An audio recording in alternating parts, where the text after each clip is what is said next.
Okay, so today we're going to take a deep dive into something called Swara Yoga. And Right. we're going to be looking at this through the lens of one person's experience, someone who actually spent over 2 years learning Swara Yoga with this guy named Abhi Duggal and his school of breath. What we really want to uncover is what exactly is Swara Yoga? How can it maybe change the way we see things? And more importantly, how can our listeners maybe integrate some of these ideas into their own lives to find, maybe a little more clarity and flow? Yeah, definitely. I think a lot of people are looking for that these days. Totally. So let's jump right in.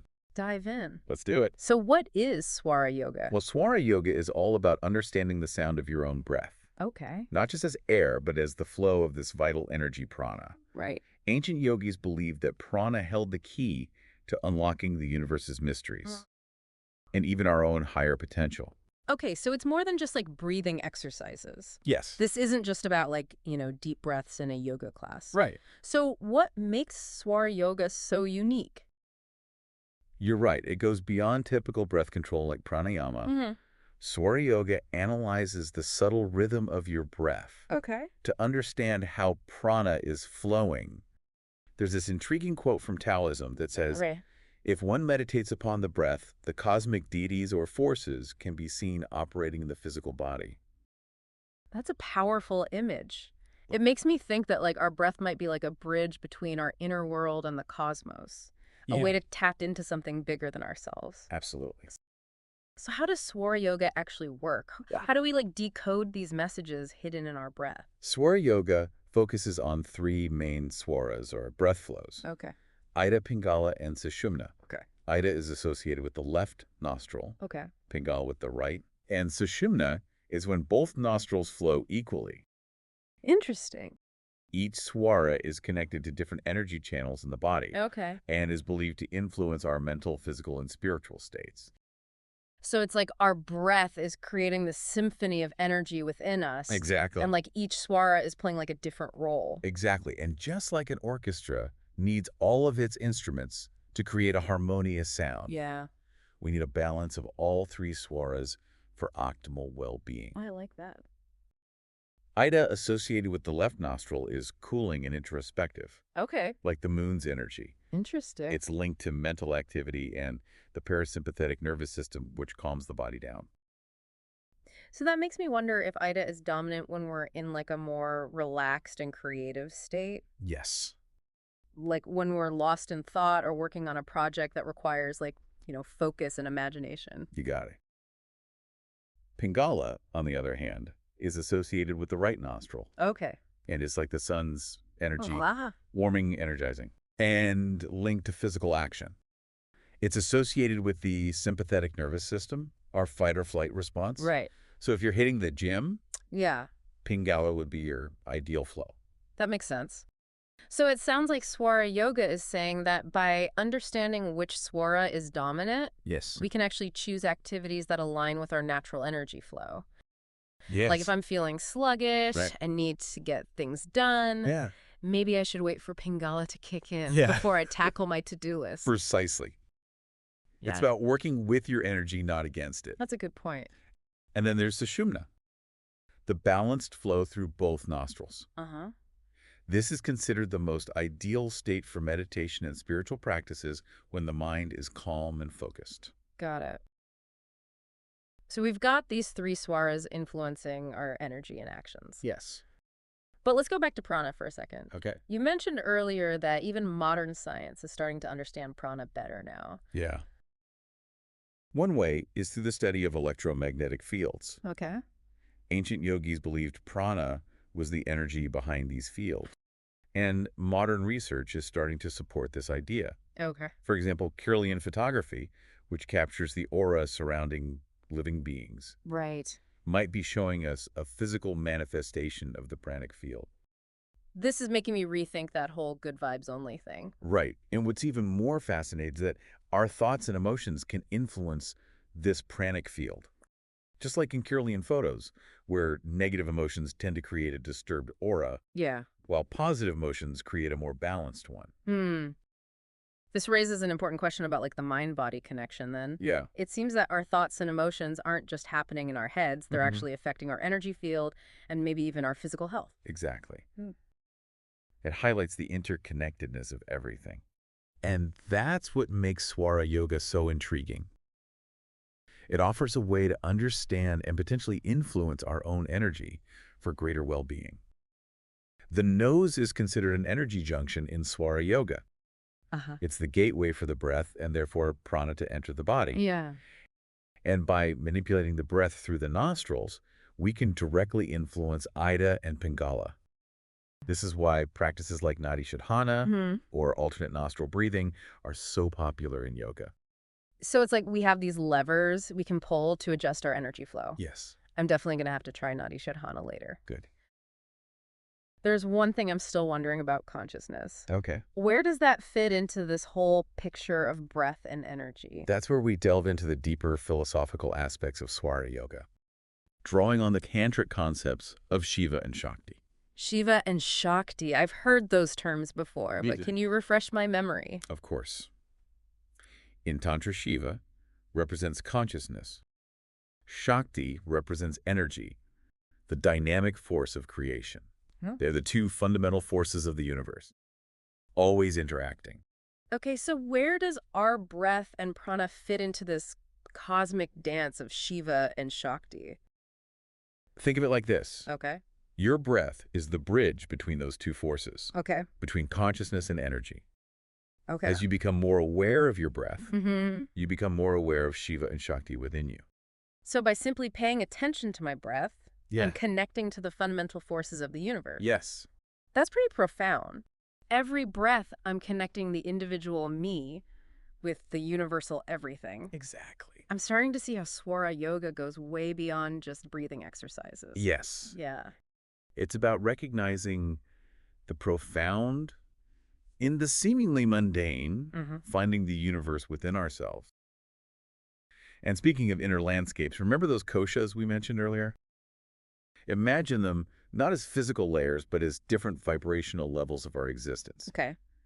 There are 5 koshas, Okay. starting with Annamaya kosha, our physical body, the one we experience with our senses. It's all about our physical needs and how we interact with the world. That's the layer I'm most familiar with for sure. Yes. But I'm ready to explore what lies beneath the surface. The next layer is Pranamaya kosha, the energy body. The energy ball. This is where prana, the vital life force, comes into play. Mm-hmm. It's the layer that animates and energizes our physical body. So it's like what gives us energy Yes. for get up and go. Exactly. And remember those practices we talked about earlier? Uh-huh. Like Nadi Shohana? Yeah. They directly work on harmonizing and strengthening Hmm. this pranamaya kosha. So it's like tending to the energy garden within us. Yes. Yeah, if we cultivate a healthy pranamaya kosha, Uh-huh.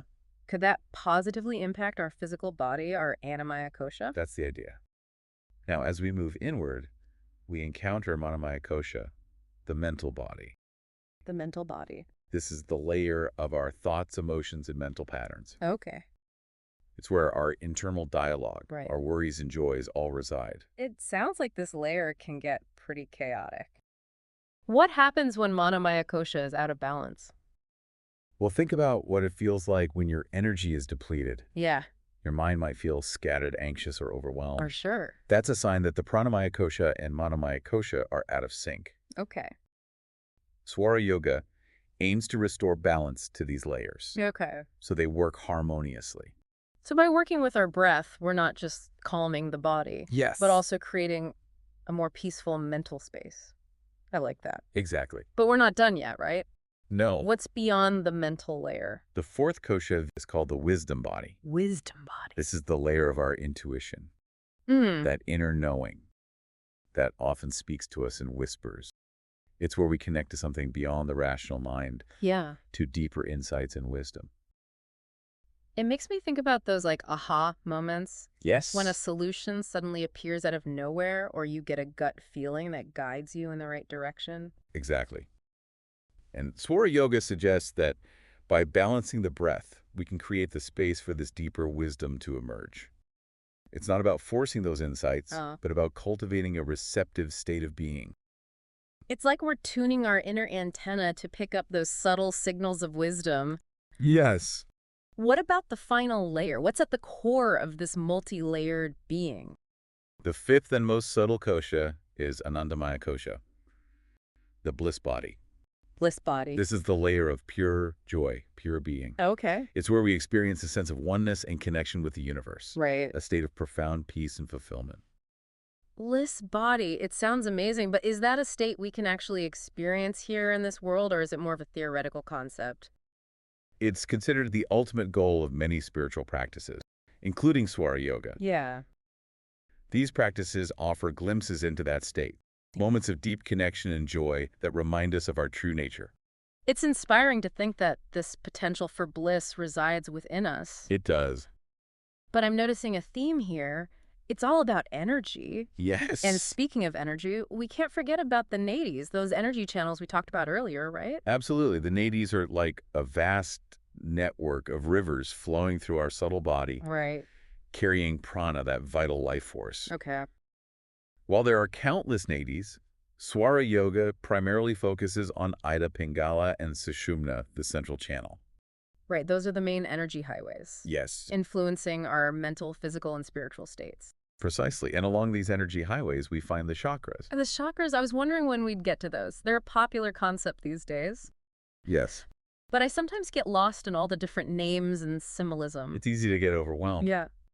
Think of the chakras as energy centers, Yes. where the nadis converge, Okay. each associated with a specific element and aspect of consciousness. They're like spinning wheels of energy influencing our physical, emotional, and spiritual well-being. And there are 7 main chakras, Right. each with its own unique qualities. Okay. Starting at the base of the spine is Muladhara, the root chakra associated with the earth element, and our sense of grounding and stability. That's the one we need to tap into when we're feeling scattered and ungrounded, right? Yes, and as we move up the spine, Okay. we encounter Swadhisthana, the sacral chakra, Okay. linked to the water element and our emotions, creativity, and sensuality. Okay, so that's where our emotional intelligence resides. Yes. What about the next one? Moving up, we have Manipura, the solar plexus chakra, Okay. associated with the fire element, and our personal power, will, and self-esteem. That's the one we need to ignite when we need a boost of confidence and motivation. Exactly. And above Manipura is Anahata, the heart chakra, Okay. connected to the air element and our capacity for love, compassion, and connection.